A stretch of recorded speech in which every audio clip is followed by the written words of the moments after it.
Guys, কদিন আগে আমি আমার একটা ফ্রেন্ড আর সঙ্গে একটা পাড়ার ভাইকে নিয়ে আমরা বেরিয়ে পড়ি লেপ চেকার উদ্দেশ্যে।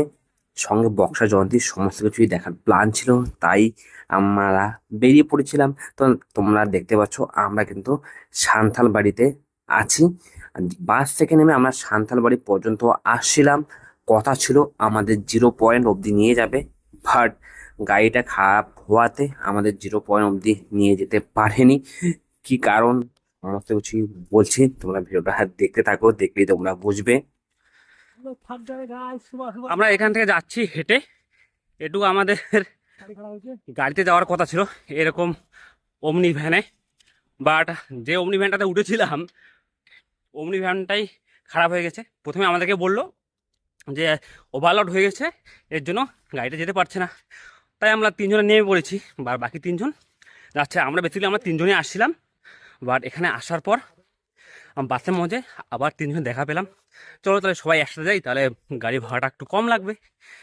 তার আমরা ভাবলাম 6 জন একসাথে করে যাব। বাট যে গাড়িতে উঠছি ওই গাড়িটা খারাপ হয়ে গেল। তা আমাদের ভাড়া ঠিক হয়েছিল, আমরা বলছিলাম 400, যে ভাড়া নেবে সে বলছিল 500 নিবে সান্তলা বাড়ি পর্যন্ত, না সান্তলা বাড়ি পার হয়ে আর কি। তারপর বাধ্য হয়ে আমরা এখন হেঁটে যাচ্ছি।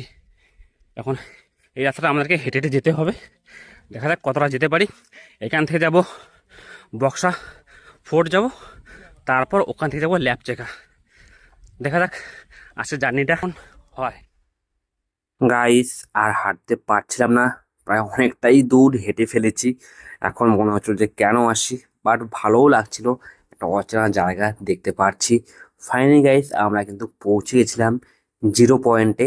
এখান পর্যন্ত গাড়িগুলো আসতো যদি আমরা এই ওমনি ভ্যানগুলোতে আসতাম, বাট আমাদের ওমনি ভ্যানটা খারাপ হয়ে গেছিলো তোমরা জানোই, তাই আমরা এটুকু রাস্তা হেঁটে আসতে হয়েছে। বাট এখান থেকে কিন্তু আর গাড়িতে যাওয়া যাবে না, এখান থেকে আমাদের হাঁটা শুরু করতে হবে। এরপর প্রায় অনেকটা দূরে হাঁটতে হবে, লেপচেকা যেতে গেলে এখান থেকে প্রায় 5 কিলোমিটার আমাদেরকে হাঁটতে হবে। হুম। এরপর আসবে ভিউ পয়েন্ট, ভিউ পয়েন্টের পরে আসবে আমাদের ফোর্ট আসবে, যেটা বক্সা ফোর্ট আছে, ওই ফোর্টটা আসবে। দেখতে পাচ্ছ সবাই হাঁটা শুরু করেছে। আমরা অনেককেই লাঠি নিয়ে নিয়েছি, কেউ বা লাঠি নেয়নি। আমি তো লাঠি নিয়েছি কারণ আমার হাঁটতে খুবই প্রবলেম হচ্ছিল, মানে একটু উঁচুতে একটা পথ আমরা হেঁটে ফেলছিলাম, কারণ আমরা গাড়ি খারাপ হয়েছিল আমাদের। দেখতে পাচ্ছ ফাইনালি গাইস, আমরা কিন্তু ভিউ পয়েন্টে চলে এসেছি। এটা হচ্ছে ভিউ পয়েন্ট, দেখতে পাচ্ছ নিচটা কতটা গর্ত। এখানে অনেকেই উঠে ফটোশুট করে, ভিডিও করে, দেখতে পাচ্ছ অনেকে ফটোশুট করছে। তো আমরাও কয়েকটা শ্যুট করছিলাম ওখানে, খুবই ভালো লাগছিল। দেখতে পাচ্ছ আমি দীপঙ্কর। তারপর আমরা গাইস আমরা কিন্তু ভিউ পয়েন্ট থেকে নামতে শুরু করি। ভিউ পয়েন্ট থেকে নেমে আমরা সোজা আবার হাঁটতে শুরু, যেতে পারছো এখানে কে একটা ফলক লাগিয়েছিল, ওখানে কেউ সে পানের পিক বা গুটকার পিক ফেলে দিয়েছে, দেখতে খুব বাজে লাগছিল। দেখতে পাচ্ছ আমরা কিন্তু যেতে হবে সোজা এই রোডটা হয়ে আমাদেরকে যেতে হবে। দেখা যাক কতটা দূর যেতে পারি। দেখতে পাচ্ছ ওই যে দেখা যাচ্ছে লাল লাল একটা ঘরের মতো দেখা যাচ্ছে, ওখানেই কিন্তু ফোর্টটা আছে, যেটা বক্সা ফোর্ট আছে ওখানেই কিন্তু আছে। তো দেখা যাক আর কতটা হাঁটতে হয়। আমাদের একটা গাইড প্রোভাইড করা হয়েছিল বলতে ফ্রির গাইড এসে জুড়ে বসছিল আমাদের মাথায় আর কি। আমার গাড়ি থেকে নামলাম, তারপর বলছি চলো তোমার সাথে যাবো। তো বাধ্য হয়ে আমরা তো প্রথমে ভাবছিলাম এমনি যাচ্ছে, উনি লোকটা হয়তো, পরে যে বুঝতে পারলাম যে উনি গাইডের কাজ করছেন। তো আমরা গাইড নিতে বাধ্য হয়েছি, মানে বাধ্য করা হয়েছে আর কি। তো দেখতেই পাচ্ছ আমরা আস্তে আস্তে এগিয়ে চলেছি, আর গাইড সামনে দিয়ে হাঁটছে, যে সাদা টি শার্ট পরে আছে, হোয়াইট টি শার্ট পরে, উনি হচ্ছে আমাদের গাইড। তো গাইডের কাজ এখানে কিছুই না, তোমাদের সামনে দিয়ে হেঁটে যাবে। তো বেসিক্যালি টাকা আত্মসাৎ করার প্ল্যান থাকে, এবং এই টাকা খাওয়ার প্ল্যান, ব্যবসা বিজনেস। এখানে এখানে একটা বেস ক্যাম্পের মতো আছে, এখানে অনেকে চাটা পান করে, তো আমরাও এখানে চা পান করলাম। প্লাস সঙ্গে চা খাইনি, ম্যাগি খেয়েছিলাম। তো ম্যাগি খেলাম, ম্যাগি খেয়ে তারপর আবার আমরা হাঁটা শুরু করি রেড রেড ফোর্ট বলছি বারবার, বক্সা ফোর্টের উদ্দেশ্যে। তো দেখতে পাচ্ছ খুবই জঙ্গল রাস্তা, একটু পা এদিক ওদিক হলে কিন্তু সোজা কিন্তু নিচে। সো এখানে যেতে হলে প্যান্ট জামা সব কিছু কমফোর্টেবল পরে আসতে হবে এবং সাবধান থাকতে হবে। এখানে বাচ্চাকে নিয়ে আসা রিস্কি ব্যাপার, বাচ্চাকে নিয়ে না আসাই ভালো আর কি, আমি যেটা মনে করি। তো কেউ আনতে পারো। বাট এখানে কিন্তু সবসময় কমফোর্টেবল প্যান্ট পরে আসা ভালো। সেদিন আমি জিন্স পরেছিলাম, তাই আমার অনেকটাই কষ্ট হয়েছে। তারপর দেখতে পাচ্ছ এদিকে ঝর্ণার মতো আছে এদিকে। তারপর কিছু দূর গিয়ে আমার যে ফ্রেন্ডটা আছে ওরা আবার প্যান্ট জামা সব খুলে ফেলে হাফ প্যান্ট পরে হাঁটতে শুরু করে, কারণ ওরাও জিন্স পরে আসছিল। বাট আমি হাফ প্যান্ট নিয়ে না যাওয়াতে আমাকে জিন্স পরেই উঠতে হয়েছিল। হ্যাঁ, একটা আমি পরে প্যান্ট চেঞ্জ করি, একটা প্যান্ট নিয়ে গেছিলাম এক্সট্রা প্যান্ট, ওই প্যান্টটা একটু কমফর্টেবল ছিল। বাট ওটা ওখানে যাওয়ার পর চেঞ্জ করি ফটোশ্যুট করার জন্য। বাট পুরো জার্নিটা কিন্তু আমি জিন্স পরে গিয়েছিলাম, তাই আমার ভালোই কষ্ট হয়েছে। বুঝতে পারছো, আমরা কিছুক্ষণ এখানে দাঁড়িয়েছি, মানে কিছুক্ষণ দাঁড়িয়ে দাঁড়িয়ে আমরা হাঁটছিলাম, কারণ একবারে কন্টিনিউ হাঁটা সম্ভব না। সো 5 মিনিট হাঁটছিলাম, তারপর আবার রেস্ট নিচ্ছিলাম 2-3 মিনিট, তারপর আবার 5 মিনিট হাঁটছিলাম, 2-3 মিনিট রেস্ট নিচ্ছিলাম। দেখতে পাচ্ছি এটা হচ্ছে ফোর্টটা, বক্সা ফোর্ট। আর বক্সা ফোর্টটা আমরা যাওয়ার সময় ঢুকবো না, যখন রিটার্ন করব তখন ঢুকবো। এখন আমাদের মেন উদ্দেশ্য হচ্ছে লেক চেকা যাওয়া। সো লেক চেকার উদ্দেশ্যে হাঁটছি। দেখতে পাচ্ছ আমার বন্ধু কিন্তু অলরেডি প্যান্ট জামা সব খুলে ফেলেছে, মানে হাফ প্যান্ট পরে নিয়েছে।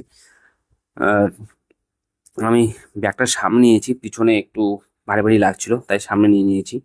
আর সঙ্গে যাওয়ার সময় তোমাদেরকে বলেছিলাম কয়েকজনের দেখা হয়েছিল, কয়েকজনও আছে। বেসিক্যালি আমরা 3জন বেরিয়েছিলাম, বাট সঙ্গে এখানে অনেকজন গিয়েছে, তো ওদের সাথে আমরা একসাথে যাচ্ছিলাম, তো ভালো লাগছিল। আমাদের আমাদের গ্যাংটা বড় হয়ে গেছিল আর কি। দেখতে পাচ্ছ এই ফোর্টটাতে পরে আমরা ঢুকবো। তোমাদের দেখাবো এই ফোর্টের ভিতরে কি আছে পরে। আপাতত যাই লেপচাকা বেরিয়ে এসে এই ফোর্টটায় আমরা ঢুকবো। শুনছিলাম নাকি এখানে নাকি নেতাজিকে রাখা হয়েছিল, জানি না কতটা সত্যি কতটা মিথ্যা। তো দেখা যাক আর কতদূর যেতে হয় আমাদের। দেখছো ফুলগুলো কত সুন্দর লাগছে।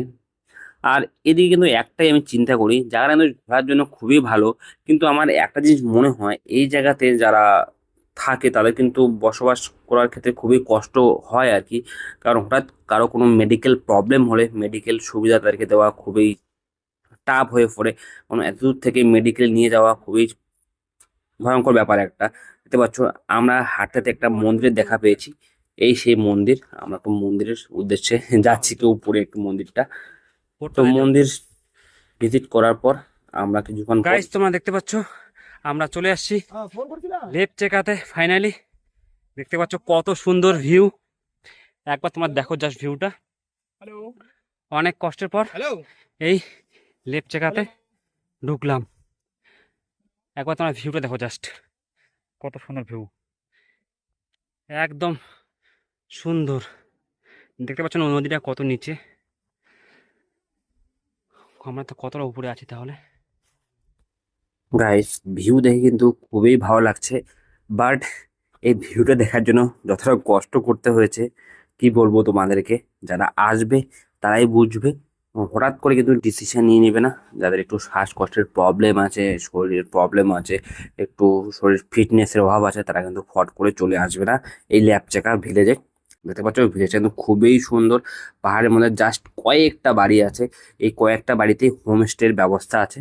তোমরা আসলেই বুঝতে পারবে, দাম প্রায় 1000 থেকে 1500-র মধ্যে থাকে। আর বিশেষ করে এখানে নাকি নাইট স্টে করলে খুবই ভালো হয়, নাইট ভিউটা খুবই ভালো সবাই বলে। বাট আমরা যেদিন গিয়েছিলাম আমরা কিন্তু সেদিন নাইট স্টে করিনি। নাইট স্টের প্ল্যান ছিল, বাট নাইট স্টে করিনি, কারণ একজনের একটু প্রবলেম ছিল, তাই নাইট স্টে করা হয়নি। আর নেক্সট টাইম যখন আসবো তখন অবশ্যই এখানে নাইট স্টে করব। আর দেখা যাক নেক্সট টাইম কবে আসা হয়, অবশ্যই প্ল্যান করব এখানে নাইট স্টে করার জন্য।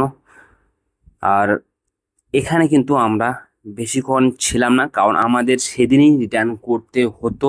তাই এখানে জাস্ট আমরা 1.5 ঘন্টার মতন টাইম দিয়েছিলাম এই জায়গাটাতে। 1.5 ঘন্টা টাইম দিয়ে কিন্তু আমরা কিন্তু এই লেপ জায়গা থেকে রিটার্ন করতে শুরু করি। তো আমরা দেখতে পাচ্ছ এখানে কিন্তু অনেকগুলোই ছোট ছোট বাড়ি আছে, এই বাড়িগুলোতেই অনেকেই বসবাস করে, প্লাস এখানে হোমস্টেরও ব্যবস্থা করা হয়, মানে ভাড়া দেয় এরা। খাওয়া থেকে শুরু করে সমস্ত কিছুই তোমরা পেয়ে যাবে। দেখতে পাচ্ছ এই কিন্তু সেই ভাইরাল জায়গা, এখানে কিন্তু অনেকেই কিন্তু ফটোশ্যুট করে রিলস বানায়। তোমরা অবশ্যই আগের দেখেছো, যারা লেপচেকা আসার উদ্দেশ্যে সার্চ করছো গুগলে বা ইউটিউবে সার্চ করছো, তাহলে কিন্তু তোমরা এই জায়গাটা অবশ্যই দেখতে পেয়েছো। এই জায়গায় আমরা অনেকটাই ভিডিও শ্যুট করছিলাম, ফটোশ্যুট করছিলাম, খুবই ভালো লাগলো। বিশেষ করে রাত্রেবেলা নাকি এখানে খুবই ভালো লাগে। দেখা যাক নেক্সট টাইম অবশ্যই রাত্রে এখানে আসার চেষ্টা করব। গাইস এরপরে কিন্তু আমরা আর এখানে বেশিক্ষণ ওয়েট করিনি, জাস্ট কয়েকটা ফটোশ্যুট করে এখান থেকে বেরিয়ে পড়ি। আমার ভাইটাকে মানে পাড়া ভাইটাকে বলছিলাম শ্যুটটা কীভাবে করতে হবে, ভিডিওটা কীভাবে করতে হবে, বাট সে তেমনটা ভালো করে করতে পারিনি, বাট যেটুকুই করতে পেরেছে ওটুকুই যথেষ্ট।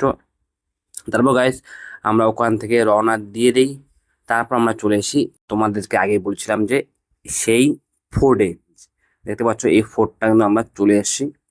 যে বক্সা ফোর্ট আছে এই ফোর্টটা, এখানে কিন্তু রাখা হতো অনেক কয়েদিকে, দেখতে পাচ্ছ একদম জেলখানার মতো একটা, হ্যাঁ পুরোনো যুগের জেলখানা বলতে পারো, পাথর দিয়ে তৈরি। আর এখানে অনেক কয়েদি থাকতো, তাদের মধ্যে নেতাজি সুভাষচন্দ্র বসু নাকি একজন। তো কতটা সত্যি কতটা মিথ্যা আমি জানি না, বাট এটা শুনেছি মিথ্যা, আমাদেরকে আমি সেটাই বললাম, যেটা দেখলেই বোঝা যাবে গুগলে সার্চ করে। কিন্তু জায়গাটা অনেকটাই পুরনো হয়ে গেছে, পাথরগুলা দেখলেই বোঝা যায় এটা অনেক দিনের আগের পুরনো ফোর্ট। জায়গাটা খুবই ভালো, দেখতে পাচ্ছ কত সুন্দর লুকস আসছে। সে আমরা নিচ থেকে উপরে এই ফোর্টটাতে উঠেছিলাম। আর দেওয়ালগুলাও একদম কংক্রিটে, মানে পাথরের মানে কিভাবে বলবো তোমাদেরকে, লাগিয়ে দেওয়া কেমন জানি একটা। আর ওদিকে অনেকটাই আছে একদম জঙ্গলের মতো, ওদিকে আরো অনেক কিছু ছিল, বাট অতটা নিচে আমরা নামিনি। জঙ্গলের মধ্যে কেমনটা ভয় ভয় লাগছিল ওইদিকে, কেমনটা ভুতুরে একটা ব্যাপার। আর এখানে সম্ভবত রাত্রিবেলা লাইট টাইটের দেওয়ার ব্যবস্থা হয় এখানে, কারণ আমরা এখানে জেনারেটর দেখতে পাচ্ছি।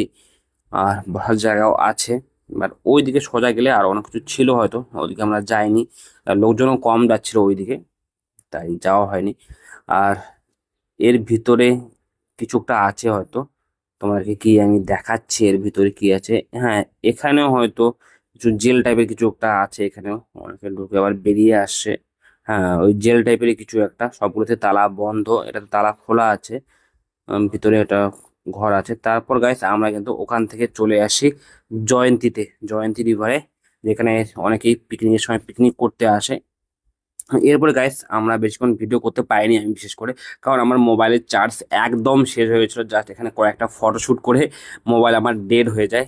সেই জন্য কিন্তু এখানকার লুকটার ভিডিওটা তোমাদেরকে আমি দেখাতে পারিনি। লুকটা কিন্তু খুবই হেভি ছিল, খুবই সুন্দর ছিল, পাহাড় আর সঙ্গে ছিল জয়ন্তী নদী, দেখতে পাচ্ছ কত সুন্দর লাগছিল।